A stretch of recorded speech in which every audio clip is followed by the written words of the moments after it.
বৌমার গয়নাগুলো তো খুবই হালকা, কত দাম দিয়ে বানিয়ে দিয়েছে? কেন কাকিমা, আপনি যদি আগে জানতেন আমার বাবা মা আমাকে বিয়েতে এরকম হালকা কম দাম দিয়ে গয়না বানিয়ে দেবে, তাহলে কি আপনি দামি গয়না বানিয়ে দিতেন? আমি কেন দেব? তাহলে আপনাকে কেন বলতে যাব আমার বাবা মা কত টাকা দিয়ে গয়না বানিয়ে দিয়েছে? বৌদি, তোমার বাড়ি থেকে ড্রেসিং টেবিল দেয়নি? এ বাবা ননদিনী, তুমি তো বিয়ের আগে আমাকে বলনি বিয়ের পর তোমার দাদা বৌদির ঘরে ড্রেসিং টেবিলে তুমি সাজুগুজু করবে। আমি কেন সাজতে যাব? তাহলে আমার বাবা আমাকে বিয়েতে ড্রেসিং টেবিল দেয়নি, তাতে তোমার বাবার কি? এ কি নতুন বৌমার ঘোমটা দেওয়ার ছিঁড়ি কি? একটু বেশি করে ঘোমটা দাও। কেন কাকিমা, ঘোমটার নিচে খ্যামটা নাচুন দেখতে চান কি? নতুন বৌমার সবকিছুই ঠিক আছে, কিন্তু গায়ের রংটা বড্ড কালো। এ কি, তুমি হাসছো কেন?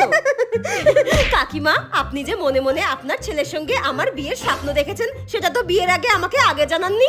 আমি কখন স্বপ্ন দেখলাম? তাহলে আমার গায়ের রং কালো, তাতে আপনার বাবার কি? যার সাথে আমার বিয়ে হয়েছে তার কোনো আপত্তি নেই, আপনার কেন তো ফাটছে কাকিমা?